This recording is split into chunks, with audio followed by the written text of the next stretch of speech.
এই টাকলা হিটম্যান যদি একবার কাউকে মারার অর্ডার নিয়ে নেয় তবে তাকে বাঁচানোর ক্ষমতা পৃথিবীর কারো নাই। আর তার খুন করার স্টাইল এতই অস্থির আর নিখুঁত যে কেউ সেটাকে ধরতেই পারে না। ভাইরে ভাই, এটা এমন একটা মুভি যার অ্যাকশন সিন তুমি দেখে শেষ করতে পারবে না। বলছিলাম 2007 সালের মোস্ট পপুলার একটি মুভি যার নাম হিটম্যান। পুরো মুভির শুরু থেকে শেষ পর্যন্ত কঠিন অ্যাকশন আর টানটান উত্তেজনার মধ্যে দিয়ে তোমাকে নিয়ে যাবে। তাই পুরো মুভির আসল মজা পেতে না টেনে ভিডিওটি দেখা শুরু করো। আর যারা আজকেও সাবস্ক্রাইব করোনি প্লিজ এই অস্থির মুভির জন্য একটা সাবস্ক্রাইব করে দিতে ভুলো না। তাহলে চলো শুরু করি আজকের এক্সপ্লেনেশন। মুভি শুরুতে আমাদের একটি এজেন্সির মাধ্যমে ছোট ছোট কয়েকজন বাচ্চাকে দেখানো হয়। আর এই বাচ্চাদের প্রত্যেকজনের মাথার পেছনের সাইডে বারকোড দিয়ে ট্যাটু করা হচ্ছে। আসলে এই বাচ্চাগুলোর স্পেসিফিক কোনো পরিচয় নাই, যার কারণে এই বারকোডের মাধ্যমে তাদের নাম্বারিং করে একটি পরিচয় দেওয়া হয়। এতগুলো ছেলের মধ্যে এজেন্সিতে আমরা একটি ছেলেকে পিস্তল হাতে দাঁড়িয়ে থাকতে দেখতে পাই। আর এই ছেলের বারকোড নাম্বার হচ্ছে এজেন্ট 47। এই বাচ্চাদেরকে এমন ভয়ানক ট্রেনিং দেওয়া হয় যারা বড় হয়ে যে কি ভয়ানক হিটম্যান হয়ে ওঠে তা তোমরা মুভির সামনে দেখতে চলেছ। মূলত এই বাচ্চাগুলো এক একটা হিটম্যান হওয়ার পরে তারা কন্ট্রাক্ট নিয়ে খুন করা শুরু করে। আর তারা যাদেরকে খুন করে তারাও হলো পৃথিবীর বাঘা বাঘা সব মাফিয়া। আর এই হিটম্যানদের খুন করার স্টাইল যে কি পরিমাণ অস্থির আর মারাত্মক লেভেলের ভয়ানক তার একটা নমুনা তোমাদের দেখিয়ে আসি। এখানে আমরা পশ্চিম আফ্রিকার নিগার নামক দেশের একটি অঞ্চল দেখতে পাই। আর এই অঞ্চলের মধ্যে আমরা একটি লোকাল গ্যাংয়ের আস্তানা দেখতে পাই। সেখানে একটি ভয়ানক গ্যাংয়ের লোকজন একজন লোককে ধরে নিয়ে এসে তাদের লিডারের কাছে। এই গ্যাং যে কি পরিমাণ খতরনাক তাদের চেহারা দেখলেই বোঝা যাচ্ছে। তারা ওই লোককে ধরে এনে তাদের বসের রুমে নিয়ে যায় আর একটি হ্যাঙ্গারের সাথে ঝুলিয়ে দেয়। মূলত এই লোকটি ছিল একজন গুপ্তচর যে আমেরিকার একটি এজেন্সির হয়ে কাজ করত। আর এখানে এসে ধরা পড়ার কারণে এই গ্যাং ব্যাংয়ের লোকজন তাকে ধরে নিয়ে এসেছে তার বসের সামনে। হ্যাঙ্গারে ঝুলানোর পরে সেই গ্যাংয়ের লিডার আসে তার সামনে আর তার গায়ে একটি কাপড় জড়িয়ে নেয়। এরপর একজনের হাত থেকে এক বিশাল কাটারি চেয়ে নেয়। এরপর সেই লিডার ওই গুপ্তচরকে জিজ্ঞেস করে, বল তোকে এখানে কারা পাঠিয়েছে। তবে সেই গুপ্তচর কিছু না বলার কারণে তার সেই লিডার এক কোপে তার একটি হাত নামিয়ে দেয়। এরপর যখন সেই লিডার তার গলা নামিয়ে দিতে যাবে এবার সে দেখতে পায় তার গলার মধ্যে সেলাই করা রয়েছে। এবার তাকে জিজ্ঞেস করে যে তোর গলায় এটা কিসের কাটা দাগ। সেই গুপ্তচরটি প্রচন্ড ব্যথায় কোকাতে কোকাতে বলে যে এই গলার মধ্যে দিয়ে তার পেটের মধ্যে বোম ঢুকানো হয়েছে। এই কথা শুনে গ্যাংয়ের লিডার সহ বাকিরা সেখান থেকে দ্রুত দৌড়ে পালাতে থাকে। কিন্তু অন্যদিকে আমরা একজন লোককে হাতে একটি রিমোট নিয়ে অপেক্ষা করতে দেখতে পাই। সেই গ্যাংয়ের লোকজন কিছু বুঝে ওঠার আগেই রিমোটের এক প্রেসে পুরো গ্যাং ব্যাং সহ গোটা আস্তানা উড়ে যায় এক ব্লাস্টে। আর এই মারাত্মক স্টাইলে এই হত্যাকাণ্ড ঘটিয়েছে সেই হিটম্যান এজেন্ট 47 যাকে তোমরা মুভির শুরুতে মাথার পেছনে ট্যাটু করতে দেখেছিলে। কি বলেছিলাম না যে এদের হত্যা করার স্টাইল এতই অস্থির যে দেখলে তুমি শিউরে উঠবে। যাই হোক, সে এমন এক মারাত্মক হত্যাকাণ্ড ঘটিয়ে সে আগে রিল্যাক্স করার জন্য গোসল করতে থাকে। আর এখানেই তার ছোটবেলার কিছু স্মৃতি মনে পড়তে থাকে। এখানে তোমাদের জানিয়ে রাখি যে এই এজেন্ট 47 এর মতো আরো অনেকজন হিটম্যান এই শহরেই ঘুরে বেড়াচ্ছে যাদেরও হত্যা করার স্টাইল ঠিক তারই মতো। মানে সামনে যে কি দেখতে চলেছ তা আসলে বলে দিলে মজাই চলে যাবে। যাই হোক, গোসল শেষ করা হলে সে একটি হোটেলে আসে। এরপর একটি ফ্রিজের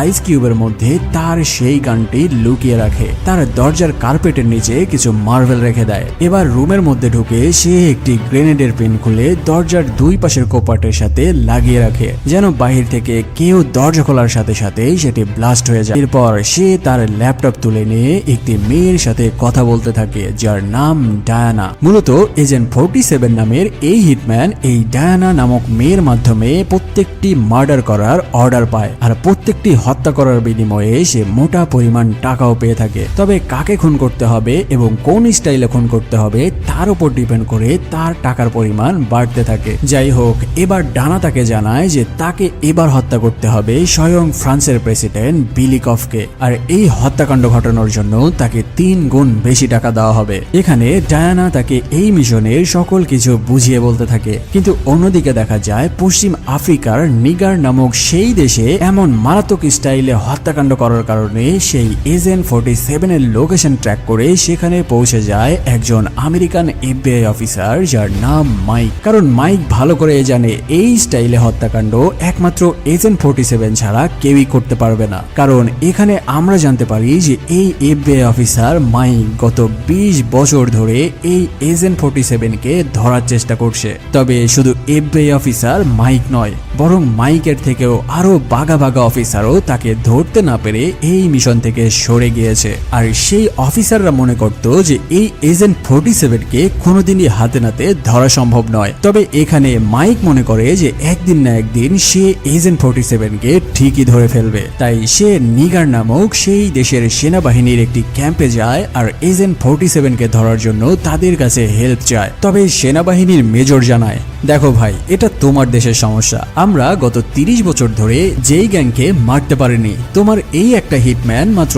এক তুড়িতে পুরো গ্যাংকে উড়িয়ে দিয়ে আমাদের দেশটা সাফ করে দিয়েছে। মানে সেই দেশের সেনাবাহিনী FBI এজেন্ট মাইককে জানিয়ে দেয় যে তারা এই বিষয়ে তাকে কোনোই হেল্প করতে পারবে না। অন্যদিকে আমরা আবারও এজেন্ট 47 কে তার রুমে দেখতে পাই, যেখানে ডায়ানার থেকে সে এই মিশনের সকল কিছু বুঝে নিচ্ছিল। সেখানে ডায়ানা জানায় এই প্রেসিডেন্টকে মারতে হবে সকল মানুষের সামনে, কারণ এই হত্যার অর্ডার যে দিয়েছে তার ডিমান্ড এটাই। যাই হোক, মিশন বুঝে নিয়ে এজেন্ট 47 পরের দিন চলে যায় ফ্রান্সের প্রেসিডেন্ট বিলি কপের একটি কনফারেন্স জনসভায়। সেখানে প্রেসিডেন্ট হাজার হাজার মুখরিত সমর্থক সহ কড়া লেভেলের হার্ড প্রোটোকলের মধ্য দিয়ে প্রেসিডেন্ট তার মঞ্চের দিকে এগিয়ে যেতে থাকে। ঠিক ওই সময়ে সেখানে একজন সাংবাদিক আসে তার ইন্টারভিউ নেওয়ার জন্য। যখন সেই সাংবাদিক তাকে প্রশ্ন করতে থাকে, হঠাৎ একটি বুলেট এসে প্রেসিডেন্টের মাথার খুলি একদম উড়িয়ে দেয়। আর এই শট নিয়েছে স্বয়ং এজেন্ট 47। আর এই শটটি নেওয়া হয়েছে সেই প্রেসিডেন্টের লোকেশন থেকে প্রায় 3 কিলোমিটার দূরের একটি বিল্ডিং এর ওপর থেকে। স্নাইপার শট দিয়ে সে দ্রুত ওই জায়গায় একটি ব্লাস্ট করে আর পেছনের দরজা দিয়ে সেই বিল্ডিং থেকে অনায়াসে বেরিয়ে যায়। আর এই ব্লাস্ট করার কারণ হচ্ছে যেন সিকিউরিটিরা ওই বিল্ডিং এ পৌঁছালে বুঝতে পারে যে এখানে কোনো দুর্ঘটনা ঘটার কারণে সেই কিলার আগুনে পুড়ে মারা গেছে। এই হত্যাকাণ্ড ঘটিয়ে এজেন্ট 47 যখন তার বাসায় ফিরে যাচ্ছিল, ঠিক ওই সময় তার ফোনে ডায়ানার কাছ থেকে একটি মেসেজ আসে। সে দ্রুত বাসায় ফিরে ডায়ানার সাথে যোগাযোগ করে জানতে পারে যে কেউ একজন তাকে এই হত্যাকাণ্ড ঘটাতে দেখে ফেলেছে। সেখানে ডায়ানা একজন মেয়ের ছবি পাঠায় আর তাকে জানায়, তুমি যখন ফ্রান্সের প্রেসিডেন্টের ওপরে ফায়ার করেছিলে তখন সেই মেয়েটি তোমাকে বিল্ডিং থেকে বের হতে দেখেছে। তাই তোমার কাজ হবে এখন এই মেয়েটিকে খুঁজে বের করে শেষ করে দেওয়া, নয়তো আমাদের এজেন্সির সকল তথ্য ফাঁস হয়ে যাবে। সেখানে ডায়ানা ওই মেয়ের পুরো নাম ঠিকানা সহ তার একটি অ্যাড্রেস এজেন্ট 47 এর কাছে পাঠায়। আর এখানে আমরা জানতে পারি যে এই মেয়েটির নাম হলো নিকা। সেই ঠিকানায় এজেন্ট 47 চলে আসে আর ঠিক একই জায়গাতে সেই মেয়েটিকে দেখতে পায়। এই মেয়ের আসল কাহিনী তোমরা একটু পরে জানতে পারবে। তবে এখন চলো জেনে নেওয়া যাক যে এজেন্ট 47 সেই মেয়ের সাথে কি করতে চলেছে। নিকাকে দেখে এজেন্ট 47 তার রিভলভার বের করতে করতে সামনে এগিয়ে যেতে থাকে। তবে ঠিক ওই মুহূর্তে হঠাৎ এজেন্ট 47 এর পাশের এক লোকের মাথার খুলি স্নাইপারের শটে উড়ে যায়। আর এই শট নিয়েছিল অন্য আরেকজন হিটম্যান দূরের এক বিল্ডিং থেকে। আসলে এখানে প্ল্যান ছিল এজেন্ট 47 কে দিয়ে ফ্রান্সের প্রেসিডেন্টকে হত্যা করার পর এজেন্ট 47 কেই এই দুনিয়া থেকে গায়েব করে দেওয়া হবে, যেন সেই প্রেসিডেন্টকে হত্যা করার কোনো প্রমাণ FBI বা কোনো এজেন্সি খুঁজে না পায়। যখন এজেন্ট 47 এই কাহিনী বুঝতে পারে তখন সে আর নিকা নামের সেই মেয়েটিকে না মেরে দ্রুত তার হোটেলে ফিরে আসে। তবে হোটেলে ফিরে এসে সে তার জীবনের সবথেকে বড় একটি ধাক্কা খায়। সে তার ল্যাপটপ খুলতেই ডানা তাকে একটি ভিডিও ক্লিপ পাঠায়, যেখানে দেখা যাচ্ছে ফ্রান্সের প্রেসিডেন্ট পেলিকভ এখনো বেঁচে রয়েছে আর সে জীবন্ত অবস্থায় সকল সাংবাদিকদের সামনে ভাষণ দিচ্ছে। এটা দেখে এজেন্ট 47 পুরাই টাসকি খেয়ে যায়। সে ভাবতে থাকে যে তার হাতের নিশানা কিভাবে ভুল হতে পারে। আর এসব থেকেও বড় বিষয় হচ্ছে যে সে নিজের স্নাইপার দিয়ে এক হেডশটে ফ্রান্সের প্রেসিডেন্টকে একদম ভর্তা করে দিয়েছিল। তাহলে সে কিভাবে এখনো বেঁচে থাকতে পারে? যাই হোক, এত কিছু ভাবতে ভাবতে হঠাৎ ডায়ানা তাকে ফোন করে বসে। ডায়ানা তাকে জানায় যে গতকাল থেকে FBI এর কিছু লোকজন তার লোকেশন ট্র্যাক করে ফেলেছে আর তারা বর্তমানে তাকে ফলো করতে করতে তার হোটেলের দিকে আসছে। তাই এজেন্ট 47 যেন দ্রুত তার লোকেশন থেকে সরে পড়ে। এদিকে আমরা দেখতে পাই সেই FBI অফিসার মাইক গতকালের সেই স্নাইপার শটের ঘটনার সিসিটিভি ক্যামেরা অ্যানালাইসিস করতে এসে ক্যামেরার মধ্যে এজেন্ট 47 কে সেখানে দেখতে পায়। আর গতকাল থেকেই সে এজেন্ট 47 কে ট্র্যাক করতে করতে এভাবেই সে এজেন্ট 47 এর লোকেশন জানতে পেরে যায়। এদিকে দেখা যায় হোটেলের মধ্যে একে একে কমান্ডো টিম তাদের মারাত্মক সব গিয়ার লোড করে নিয়ে ভরে যেতে থাকে। আর এভাবেই তারা এসে ফাইনালে দাঁড়িয়ে পড়ে এজেন্ট 47 এর দরজার সামনে। তবে তারা দাঁড়ানোর সাথে সাথে কার্পেটের নিচে ফেলে রাখা মার্বেল গুলি ভেঙে যেতে থাকে। আর সেই শব্দ শুনতে পেয়ে এজেন্ট 47 এক দৌড়ে তার জানালা ভেঙে নিচে লাফিয়ে পড়ে।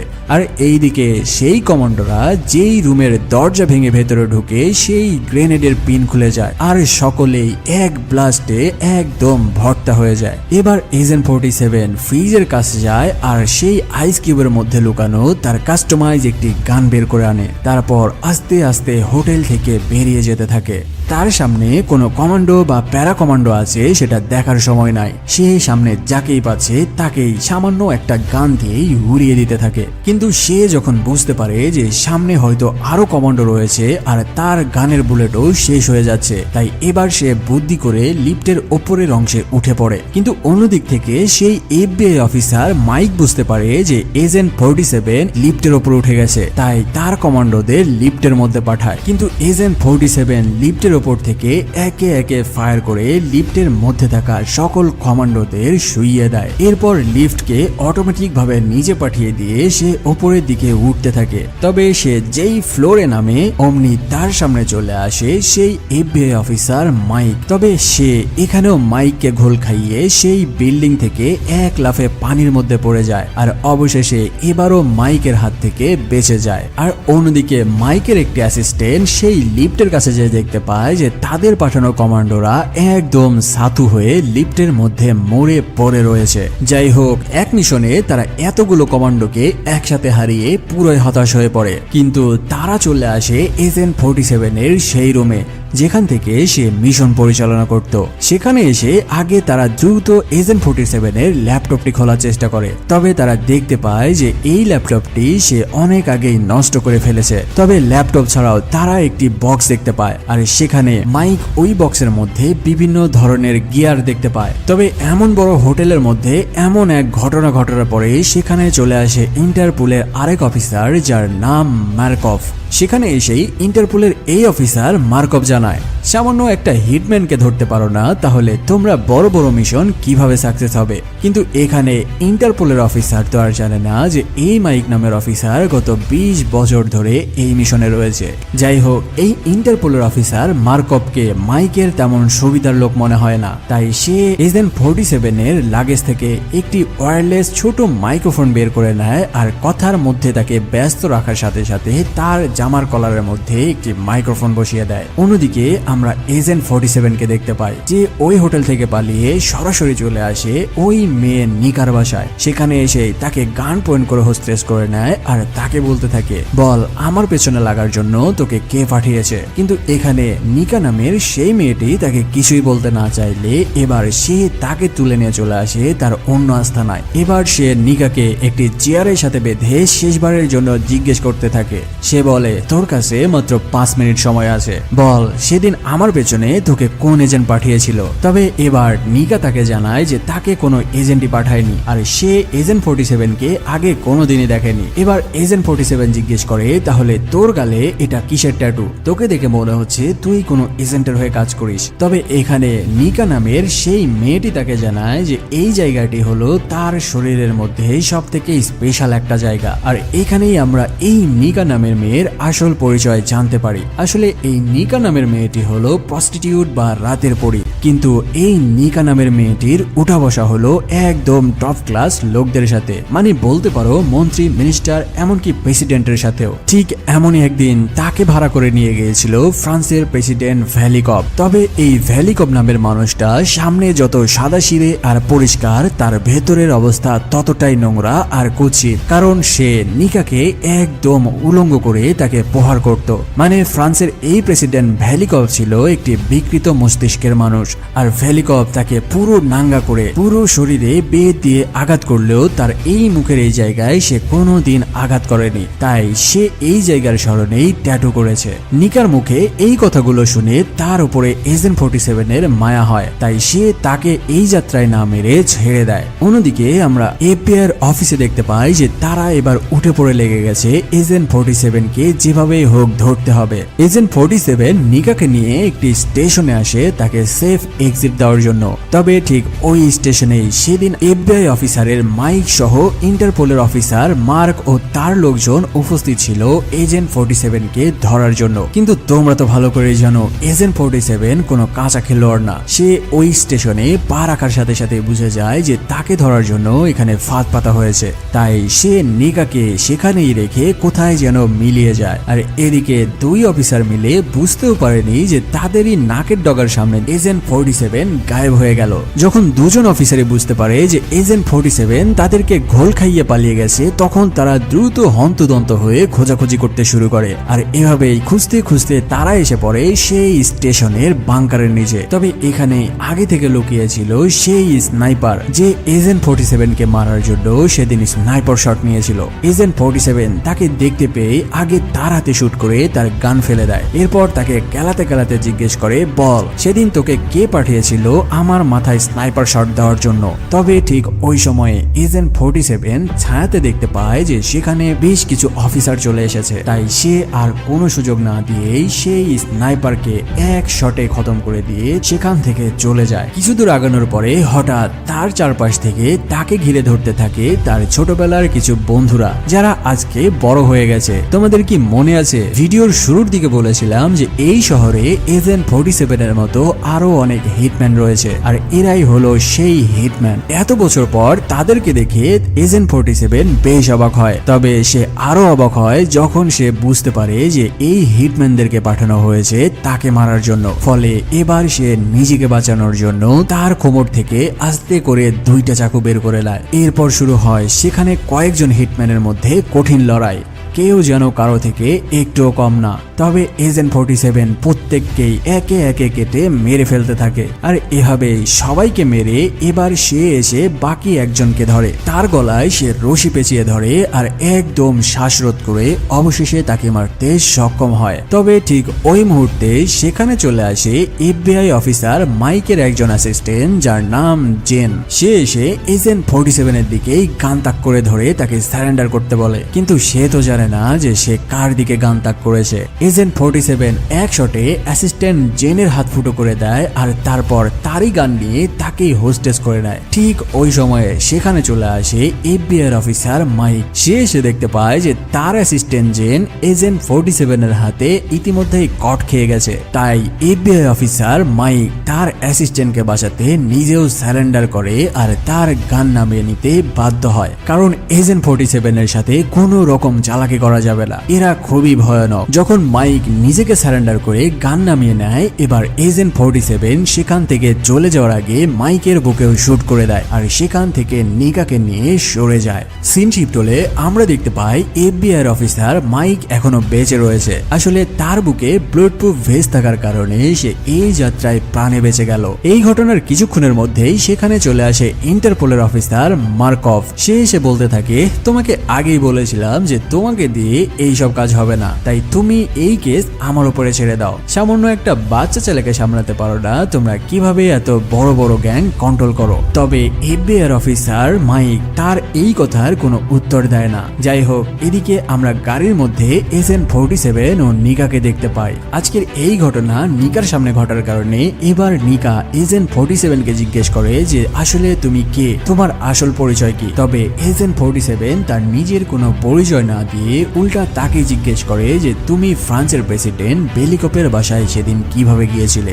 এখানে নিকা জানায় যে তাকে টাকার বিনিময়ে বেলিকপ একটি এজেন্সির মাধ্যমে তাকে নিয়ে গিয়েছিল। তবে নিকা জানতো না যে বেলিকপ একটা বিকৃত মস্তিষ্কের মানুষ। বেলিকপ তাকে যেই কাজ করার জন্য নিয়ে গিয়েছিল সেটা না করে উল্টো তার শরীর কেটে কেটে তার শরীরের মধ্যে লবণ লাগিয়ে দিত, আর এভাবে প্রত্যেক দিন তাকে ধরে নিয়ে যেয়ে তাকে টর্চার করত। এখানে নিকা আরো জানায়, আমি শুনেছি কেউ একজন এই কুলাঙ্গারকে হেডশট দিয়ে মারার চেষ্টা করেছিল। আমি যদি সেই লোকের দেখা পেতাম তবে মন থেকে তাকে ধন্যবাদ দিতাম। মানে নিকা নামের এই মেয়েটি এখনো জানে না যে প্রেসিডেন্টকে যে মারতে গিয়েছিল সেটা আর কেউই নয়, বরং তার সাথে যে রয়েছে এজেন্ট 47 নিজেই। যাই হোক, এই কষ্টের কথা শুনে এজেন্ট 47 তার জীবনের প্রথমবারের মতো কোনো মেয়েকে ভালোবাসতে শুরু করে। আর তোমরা তো ভালো করেই জানো, একটা হিটম্যান যদি টাকার জন্য এমন ভয়ানক ভাবে মানুষ মারতে পারে তাহলে তার ভালোবাসার মানুষের জন্য সে কি করতে পারে। হ্যাঁ, এবার সে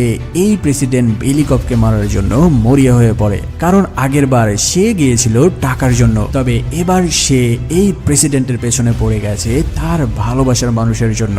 তবে এই প্রেসিডেন্ট বেলিকভ পর্যন্ত পৌঁছাতে তাকে বেশ কয়েকজন গ্যাংস্টারের সামনে মোকাবেলা করতে হবে, তাই সে তার নতুন প্ল্যান বানাতে থাকে। সেই গাড়ির মধ্যে সে নিজের পরিচয় নিকাকে না জানিয়ে একটি ক্লাবে নিয়ে যায় কিছু ভালো সময় কাটানোর জন্য।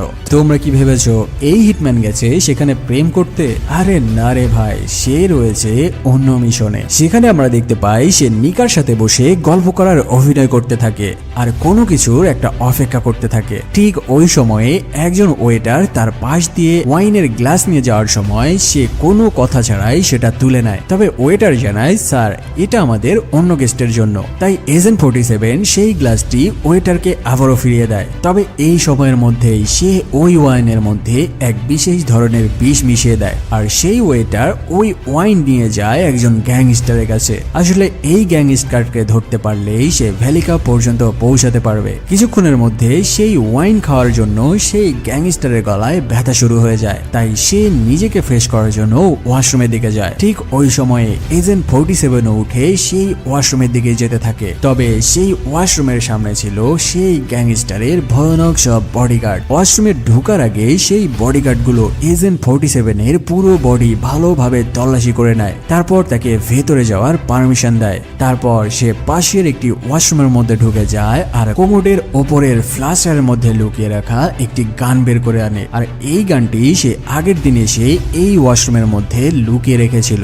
এরপর সে ওই কোমোডের মধ্যে থেকে একটি সিরিঞ্জও বের করে। গান বের করে সে আস্তে করে একটা সাইলেন্সার লাগিয়ে নেয়। এরপর বাইরে বের হয়ে সে ওই সাইলেন্সার লাগানো গান দিয়ে বাইরে দাঁড়িয়ে থাকা সেই গ্যাংস্টারের বডিগার্ডের খুলি উড়িয়ে দেয়। তারপর সেই গ্যাংস্টারের ঘাড়ের মধ্যে সেই ইনজেকশন ভরে দেয়, আর এই ইনজেকশনের মধ্যে ছিল কড়া লেভেলের বিষ। ইনজেকশন ঢুকিয়ে দিয়ে সে গ্যাংস্টারকে জিজ্ঞেস করে, বল প্রেসিডেন্ট বেলিকভের কাছে পৌঁছাতে হলে আমাকে কি করতে হবে? সেই লোকটি বিষের জ্বালায় ছটফট করতে করতে অবশেষে জানিয়ে দেয় যে প্রেসিডেন্ট বেলিকভ পর্যন্ত পৌঁছাতে হলে তাকে যেতে হবে প্রেসিডেন্টের ছোট ভাই হেনরি বেলিকভের কাছে, কারণ তার ছোট ভাই ছাড়া প্রেসিডেন্টের কাছে একটা পোকাও ঘেঁষতে পারে না, কারণ প্রেসিডেন্টের চারপাশে 24 ঘন্টা হাই প্রোটোকল সিকিউরিটি থাকে। এই নিউজ শুনে নিয়ে সে বাকি দুই বডিগার্ডের মাথার খুলি উড়িয়ে দেয়, আর তারপর সেখানে থেকে গান ফেলে দিয়ে আবারও নিজের জায়গায় ফিরে আসে আর একদম নর্মাল ভাবে নিকাকে তুলে নিয়ে সেখান থেকে চলে যেতে থাকে। কিন্তু নিকা তো জানে না যে এই লোকটা ইতিমধ্যেই 5 জন মানুষকে মার্ডার করে ফেলেছে। সেই রাতে নিকাকে তার রুমে রেখে সে এক বক্স অস্ত্র নিয়ে চলে আসে প্রেসিডেন্টের ছোট ভাই হেনরি বেলিকভের কাছে। এখানে এসে সে দেখতে প্রায় প্রেসিডেন্টের এই আদরের ছোট ভাই মজা মাস্তিতে ব্যস্ত রয়েছে। মানে বুঝতেই পারছো, প্রেসিডেন্টের ভাই বলে কথা, তার যেটা ইচ্ছা সেটাই করবে। গেটে ঢোকার আগে সিকিউরিটিরা তাকে বাধা দিলে সে জানায় সে এসেছে হেনরি বেলিকভের সাথে অস্ত্রের ব্যবসা করতে। সিকিউরিটিরা তাকে চেক করে অবশেষে ভেতরে যাওয়ার পারমিশন দেয়। এজেন্ট 47 ভেতরে যেয়ে হেনরিকে জানায় সে এসেছে তার সাথে অস্ত্রের ব্যবসা করতে। হেনরি তার কাছ থেকে তার অস্ত্রগুলো দেখতে চায়। এটা শুনে এজেন্ট 47 তার ব্যাগ থেকে সেই অস্ত্রগুলো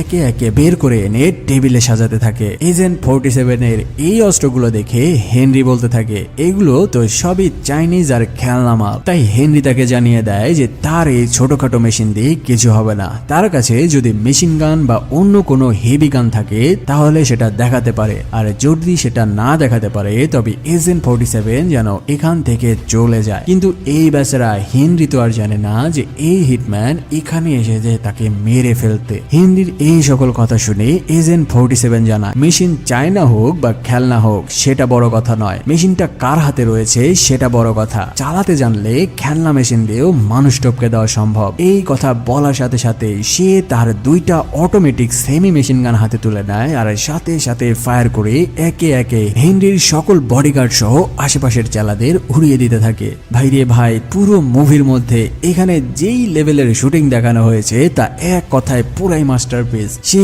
তার সেমি অটোমেটিক মেশিন গান দিয়ে সেখানে তুলে দেয় বুলেটের ঝড়। মাত্র কয়েক মিনিটের মধ্যেই সে হেনরির সকল বডিগার্ডকে মেরে ফেলে। এরপর সে যে হেনরিকে ধরে। এজেন্ট 47 এর এমন মারাত্মক কাহিনী দেখে এবার হেনরি তাকে জিজ্ঞেস করতে থাকে, ভাইয়া তোমার নাম কি? এই হিটম্যান তার নিজের পরিচয় হিসেবে তাকে তার কোড নেম জানায়। এবার সে নিজের পরিচয় দিয়ে তাকে বলতে থাকে, বল তোর ভাই প্রেসিডেন্ট ভেলিকপকে আমি কোথায় পাবো? এজেন্ট 47 এর এমন মারাত্মক রূপ দেখে হেনরি তাকে জানিয়ে দেয় যে তার ভাই অনেক প্রোটোকলের মধ্যে থাকে, আর তার ভাই পর্যন্ত পৌঁছাতে হলে তাকে অবশ্যই মার্কভ নামের একজন লোকের হেল্প নিতে হবে। মানে তোমরা কি বুঝতে পারছো? এই মার্কভ নামের লোকটাই হলো সেই ইন্টারপোলের অফিসার। আর এখানেই এজেন্ট 47ও জানতে পারে যে সেই ইন্টারপোলের অফিসার মার্ক অফকে পাঠানো হয়েছিল এজেন্ট 47কে হত্যা করার জন্য। আর এই ইন্টারপোল অফিসার মার্ক অফকে পাঠিয়েছিল স্বয়ং প্রেসিডেন্ট বেলিকভ। এতটুকু জেনে নিয়ে এজেন্ট 47 হেনরির বেলিকভের মাথায় শুট করে তাকেও শেষ বিদায় জানিয়ে দেয়। হেনরিকে শেষ করে দিয়ে এজেন্ট 47 তার গার্লফ্রেন্ড নিকাকে নিয়ে চলে আসে একটি পুরানো রেল স্টেশনে, কারণ সে নিকাকে এই শহর থেকে দূরে কোথাও সরিয়ে দিতে চায়। কারণ এজেন্ট 47 এবার যাচ্ছে স্বয়ং তাদের প্রেসিডেন্টের সাথে যুদ্ধ করতে, তাই সে এই যুদ্ধে হেরে গেলে তারা হয়তো নিকার কাছে পৌঁছে যাবে আর অবশেষে নিকাকে মেরে ফেলতে পারে।